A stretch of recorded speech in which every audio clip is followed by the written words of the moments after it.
So here we are at St Bryce Kirk in Kirkcaldy for the Fife schools referendum debate. 17 different schools with over 400 pupils will be coming along to put their questions to a panel of MPs such as Ruth Davidson from the Conservative Party, Anna Sarwar from the Scottish Labour, Patrick Harvie from the Greens Party and also Fiona Hyslop from the SNP. As the pupils enter the debate, they'll be asked to vote yes, no or undecided, and then as they leave they'll be asked to vote again to see how they've been influenced by the debate. Today is going to be hosted by Colin MacKay from 4th 1. So we're now joined with Phil Clark, a teacher at Balwearie High School. Phil, how are you doing? Nice to meet you. How do you feel it's been with the school's participation within the debate? We're very keen to take part, we're really pleased. We know that there's a lot of schools that are taking part today and we're keen to give our pupils the chance to engage with the debate and help them try and weigh up what their own choices are going to be come September. So you feel like the pupils being allowed to vote at such a young age as 16 is a good thing? I do for this, definitely. I think there's a lot of interest in it. I think they're the future of the country, so they should have the chance to help decide what's going to happen to the country. I massively agree with that the children obviously that are growing up in the schools that we're in just now are basically the voice of the nation, especially going forward now. How do you feel the referendum is for you? Well, it's something that I've being a modern studies teacher, something that I'm interested in anyway. I feel like there's more to come. I think there's a lot more issues to be discussed, but it's getting to that time where these are going to be more prominent in the news and so on, and things will build up from now, I would think. Well, thank you very much for that. Thanks very much. Thank you. So we're joined at the debate with Callum from Glenrothes High School. Callum, how are you doing? Oh. Good. How do you feel about the referendum? I'm undecided at the moment about the referendum, but I'm come to this debate to see if I can make up my mind about it. Right, and how do you feel about people, younger people getting to vote at such a young age now? I think it's a great idea because it gets more younger people involved and gets the future of Scotland the chance to vote and how they plan out. And so you feel that with the schools getting involved with the debate, it's actually quite a good idea? Yeah, certainly, yeah. Right. Thank you very much. Thank you. I don't think there are any concerns about lowering the age of consent. I personally wasn't in favour of it. I think 18's about right. I think that you should have the same voting age for everything that you vote for. You don't change it for just one thing. Do you not feel though with you being able to do so many things that when you are 16, like go to the army, obviously consent and other activities and things like that as well, that being able to vote at 16 is maybe a good idea? Well, yeah, but I think it's the sort of thing that you discuss in a lot more depth than we have done. If you're going to make a decision about something like that, then you've got to look at it all in the round. And like I say, you don't just change it for one thing. And the Electoral Commission, who are completely independent, looked at this a few years ago and came up with about 18. I'm pretty open-minded to it, but like I say, I think there probably needs to be a bit more discussion. And what's interesting is when I go into schools and talk to people, it's usually half and half to 2/3, 1/3 against votes at 16, and that's from 16-year-olds. Because you ask people, do you think you're ready to vote? And they go, yeah. And you say, well, what about some of the people in your class? They go, oh no, I'm going to give them a vote. So they all think that they're fine, but it's like drivers. I think 70% of people think they're above average driver. That can't work.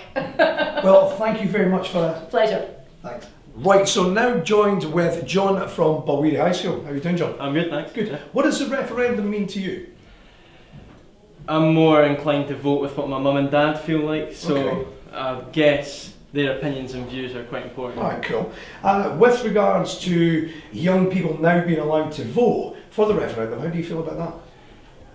I think it's a ploy in favour of the SNP, but I've got no problem with it and I'd like to voice my opinions and views. So that's brilliant. And finally, how do you feel, has it been a good thing that the schools have now got involved? Definitely, yeah. I think so, to make classes and pupils aware of what's going on and how we can influence decisions. So we're now joined with Fiona Hyslop from the SNP. Fiona, how are you doing? Hi. Nice to meet you. Now, Fiona, have you attended any other youth-only events such as this? Not as yet. Unfortunately, West Lothian, where I represent, the local council have only in the last 2 weeks put out indication of how they want to run events there. So I'm looking forward to doing more, but I'm really looking forward to this because this is the first one I've attended. Right, so I mean, the kids' opinions, obviously, it must be a big thing for you as well. Absolutely. I'm also the mother of 2 teenage children who will be getting their first vote this year. So I'm having those debates at home, I'm hearing what the friends say, but I really want to hear what the people of Fife are saying. Now, are you in favour, obviously, of the youth vote? Oh, absolutely. I've always been in favour of 16 and 17-year-olds having votes for many, many years. I think I was arguing for it 20 years ago. So you don't think there's any main concerns about youth voting? No, you get very sensible 16-year-olds and you get very, dare I say, challenging 60-year-olds. So I think it depends on people's capacity. But, you know, if you can represent your country in different things, if you can get married, if you can take part in activities like the army, you know, you're entitled to vote. If you pay taxes, no taxation without representation. If you're paying taxes, you can vote. So we're now joined with Anas Sarwar from the Scottish Labour. Anas, how are you? I'm very good, thank you. How are you? I'm really good, thank you very much. Now, just quickly, what do you feel are the main concerns of the youth vote? I think for young people in general, they want to see not just what can happen in Scotland, but what role Scotland can play in the world as well to transform lives right around the world. And that's certainly the feedback I've got from all the schools visits I've done and all the debates I've done that involve young people. In terms of what the Labour Party will do is, what I'm keen to do is not just make the positive and passionate case for why Scotland should be part of the UK, but more importantly, let's talk about how we change Scotland and the UK.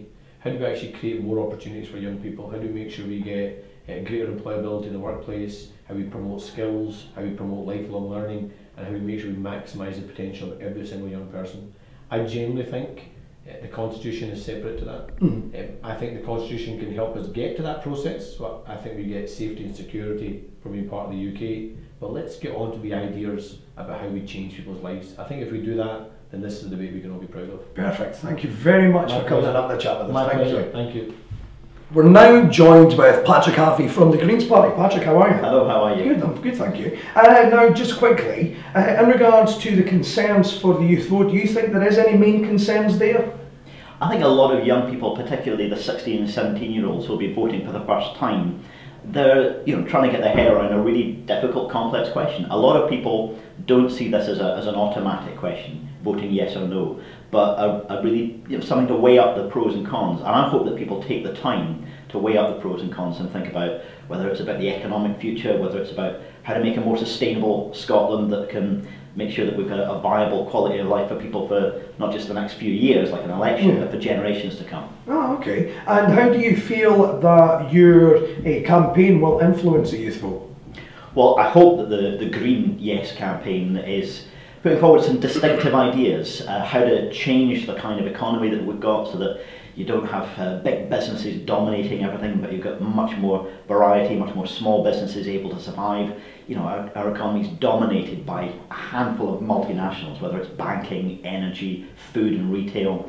And I think we'd be a lot better off as a society if we had a much more flourishing small business sector. I massively democratic accountability as well. Yeah. A huge amount of power has been handed to the markets by governments, and we need to reclaim that for people to exercise power and decision making in their own lives. Do you feel that it was appropriate to drop it to 16, or should it be kept at 18? Yeah, we've been supporters of votes at 16 for a long, long time now, for elections as well. And this is the one thing that I hope happens, whether it's a yes or a no result in the referendum itself. I hope we get a good, strong turnout amongst 16 and 17-year-olds. If we do, we'll advance the case for reducing the voting age in elections as well. If we don't get that turnout, if 16 and 17-year-olds don't vote, then we'll set back the case for allowing people to make a decision about who governs them.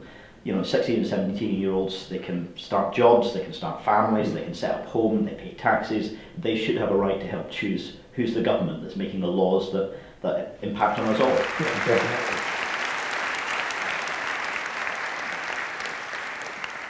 And first, for a minute, no more than that, we're going to hear from Anas Sarwar of Scottish Labour. Good morning, folks. My name is Anas Sarwar, as Colin's already said, and I'm a Member of Parliament for Glasgow Central constituency, Deputy Leader of the Scottish Labour Party, and proud to be our party's referendum coordinator.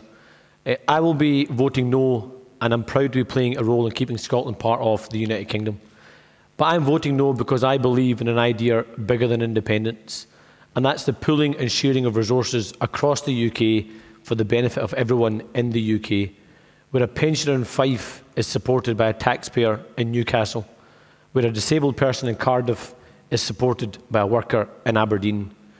And not just tax raised from businesses in Scotland, but tax raised from big business right across the UK, redistributed to where it is needed most. Remember the bailout of RBS, paid for by taxpayers from across the UK, no questions asked, no IOUs demanded. And now when we see the floods in parts of England, taxpayers across the UK supporting those communities, no questions asked, no IOUs demanded. Just a recognition that in times of hardship, we support each other and stand shoulder to shoulder. And that's why we have the best of both worlds of Scotland as part of the UK. Thanks for that. Next we have Patrick Harvie on the yes side.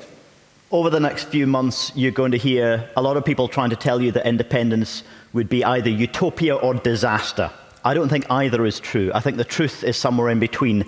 Independence opens up possibilities for Scotland, which I don't think we can have at the moment. The possibility of a more democratic society, a more accountable society where big business is held accountable for the decisions that it makes in all of our lives. Because right now, the UK does not redistribute wealth, as Anna suggests, where people who depend on public services here in Fife and around Scotland are actually being done over by tax avoiders in the City of London, where we have a very unequal, unsustainable society, an economy that needs radical change. I don't think that change is going to be easily delivered within the UK. I think voting yes for independence opens up the possibility of something much better. Thanks, Patrick. You even kept to time. That's fantastic. Next up, from the Better Together campaign, we have Ruth Davidson. Hello, my name is Ruth Davidson. I'm the leader of the Scottish Conservative Party, and I want to keep the UK together, which is why I'll be voting no. Like Anas, I believe that at the moment we have the best of both worlds in that we can make decisions about things like health and education and police here in Scotland, but we're also part of something bigger where we can share risks and rewards. I think we're safer for being part of the UK armed forces. I think we have the most professional armed forces in the world. I think we have more influence in the world for sitting at the top table in terms of the EU, NATO, the UN, the G7, the G8. And I think that we're more prosperous as a country because we've got a bigger market. In Scotland, we export more to the rest of the UK than we do to the rest of the world. So you add China to India to America to Japan to France to Germany and everywhere else, put all of that together, and we sell more from Scotland to England, Northern Ireland and Wales than all of that. Also for the simple fact that while I'm Scottish, I'm British too. I feel like I get to have both, and I don't want one of them taken away from me. So that's why I'll be voting no. Thanks, Ruth Davidson. And our last speaker of the morning is Fiona Hyslop on the Yes campaign side. Hi, my name is Fiona Hyslop. I'm the SNP MSP for Linlithgow and Government Cabinet Secretary. I'm voting yes because I think the people of Scotland are capable and able of making not just some of the decisions about our future, but all of the decisions about our future. I think we can be independent because Scotland has economic strengths for the future. I think we should be independent because we can shape the type of society that we want. And I think we must be independent because we face a choice of two futures, one with a Scottish Government with independence or one with the Westminster Government. I think there are certainties and uncertainties on both sides, but I feel confident that we can shape our own future if we have all the powers with independence. Right, we're with Kiki from Belbaxter High School. Katie, how are you doing? How did you feel about the event? I think overall it went very much in favour of SNP, the way everything went, but I didn't get to ask a question in the end, which I was a bit annoyed at, because I did have a lot of kind of queries when they were making comebacks, but overall it did go in favour of SNP, which I'm a bit disappointed at. Okay, I mean, do you feel that it's really influenced you? I don't feel that my views personally have changed since I went in. I voted no, I came out, I voted no again. I don't feel that any of them give me any real reason to change my views. Alright. Okay, well thank you very much for stopping and talking to us for a second. Thank you. Thank you very much. Right, what did you think of the event? I thought it was really, really good. It was, I got more educated about independence, and I definitely yes now. So you feel like it really influenced you? Yeah, I do, and I think younger people, like 16, 17-year-olds, are more educated about the situations for things like this.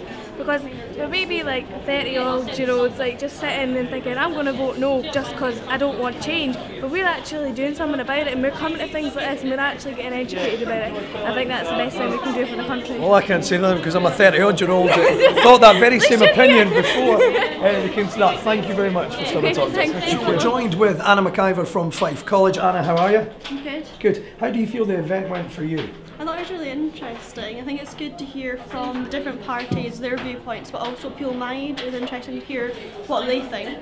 Yeah, and do you feel that the event itself influenced you in any way?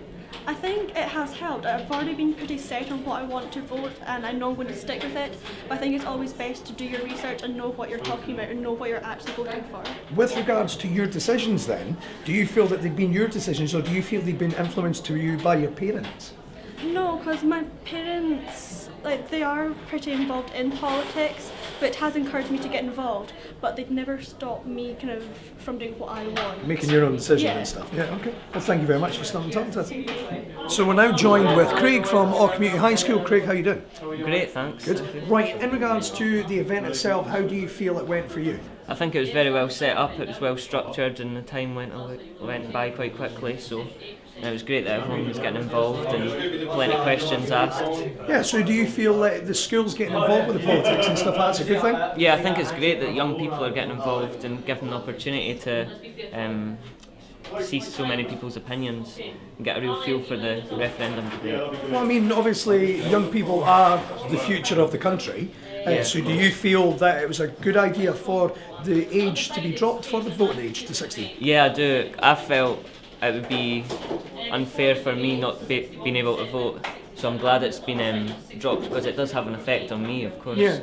And I think young people have a tendency to vote differently from maybe older generations, maybe a bit more liberal. So yeah, no, totally understand what you mean. Well, thank you very much for stopping and talking to us. Thank you.